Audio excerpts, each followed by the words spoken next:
लोगों में नाम कमाने की लालसा इतनी अधिक है कि वे इसके पीछे सब कुछ लुटाने को तैयार है। किसी को धन कमाने की इच्छा है, किसी को प्रसिद्धि प्राप्त करने की चाह है, तो किसी को शिष्य बनाने की लालसा है।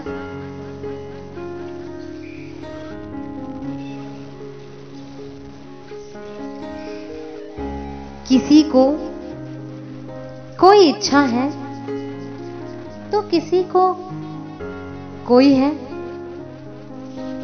इसी प्रकार से संसार में देखा जाता है कि प्रत्येक व्यक्ति इन्हीं इच्छाओं को पूरा करने के लिए दिन रात दौड़ लगाता है, परिश्रम करता है, परंतु परिणाम क्या मिलता है? एक इच्छा के पूरा होते ही वह इच्छा और बढ़ जाती है और इसके साथ साथ कुछ और दूसरी नई इच्छाएं भी उत्पन्न हो जाती हैं। कुल मिलाकर परिणाम ये होता है कि व्यक्ति की जितनी जितनी इच्छाएं पूरी होती जाती हैं, उतनी ही वे इच्छाएं और बढ़ती जाती हैं। सारी इच्छाएं कभी किसी की पूरी नहीं हो पाएगी, क्योंकि व्यक्ति अपनी सारी इच्छाएं पूरी कर ही नहीं सकता। कुछ इच्छाएं पूरी करने के लिए भी उसे अनेक व्यक्तियों का सहयोग लेना पड़ता है। मित्र, संबंधी, रिश्तेदार आदि का सहयोग लेना पड़ता है। उनमें भी कुछ लोग उस व्यक्ति की इच्छा को पूरा करना नहीं चाहते,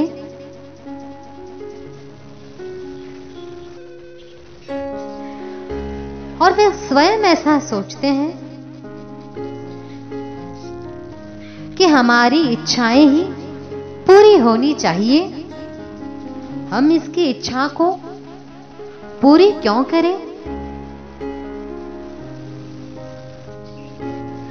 आदि विचारों के कारण आपस में द्वेष उत्पन्न होता है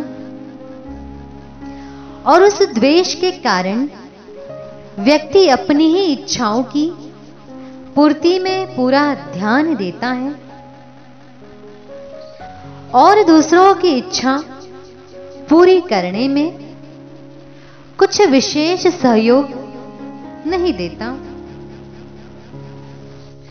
बल्कि बहुत जगह तो विरोध करता है। दूसरे व्यक्ति की इच्छाओं तथा वस्तुओं का नाश भी करता है। उसके काम में अनेक बाधाएं डालता है।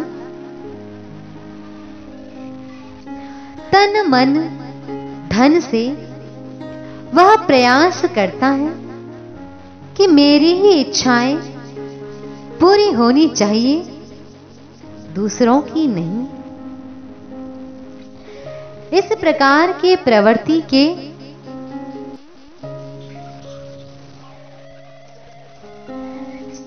लोग इस संसार में बहुत अधिक है।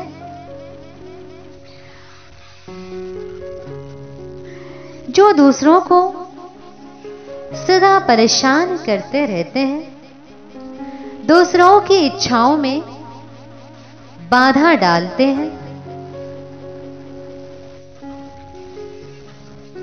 अब दूसरी ओर परिणाम ये होता है कि व्यक्ति अपनी इच्छाओं को पूर्ण नहीं कर पाता है और अपनी इच्छाओं की पूर्ति के लिए तन, मन, धन सब कुछ लुटा देता है। उसे अपना नाम चाहिए, प्रसिद्धि चाहिए। वह चाहता है कि लोग मुझे पहचाने, भारत से अमेरिका तक की दुनिया मुझे जाने कि मैं कुछ हूं और सब जगह मेरी प्रशंसा हो, हर जगह मेरी फोटो लगे, मेरे गीत गाए जाएं और मुझे लोग हजारों साल तक याद रखें। परंतु ये सब सपने मात्र हैं। ऐसे सपने किसी के पूरे नहीं होते।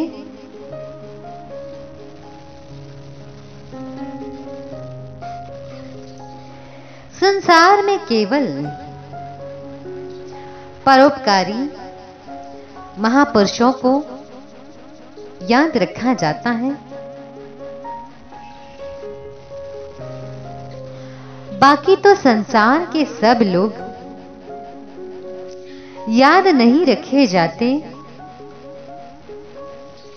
क्योंकि सब अपने ही स्वार्थ पूर्ति में लगे हैं। दूर क्यों जाए, आप अपने ही घर में देख लीजिए। क्या आपको अपने दादाजी का नाम याद है? हो सकता है आपको अपने दादाजी का नाम याद हो, परंतु उनके दादा और उनके दादाजी अर्थात आपकी दादाजी की 10वीं पीढ़ी का नाम क्या आपको याद है?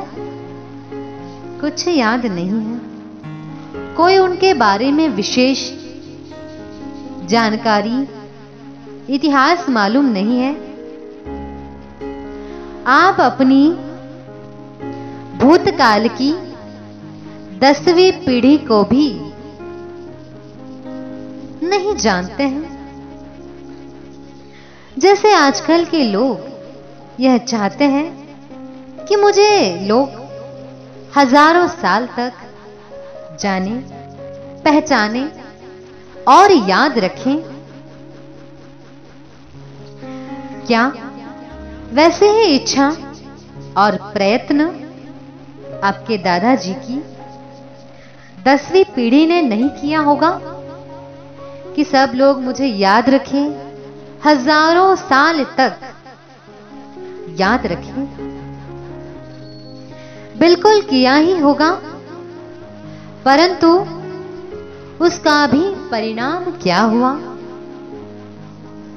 आप अपने दादाजी की 10वीं पीढ़ी को भी नहीं जानते, उन्हें याद नहीं रख पाए।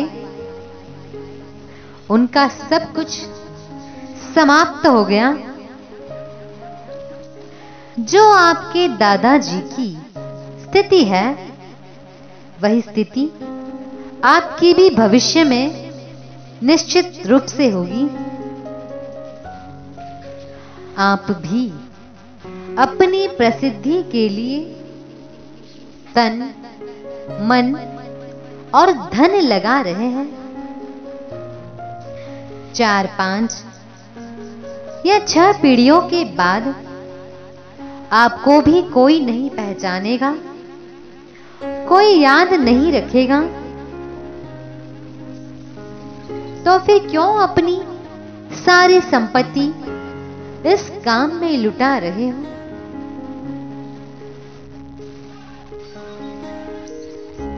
देश धर्म की रक्षा के लिए तन मन धन लगाए तो शायद संसार के लोग आपको याद भी रखें, अन्यथा कुछ ही समय में आपको भी लोग भूल जाएंगे और सारा खेल खत्म हो जाएगा। तो कुछ ऐसा करने का प्रयास कीजिए कि लोग आपको हजारों वर्षों बाद भी याद रखें। ओम शांति।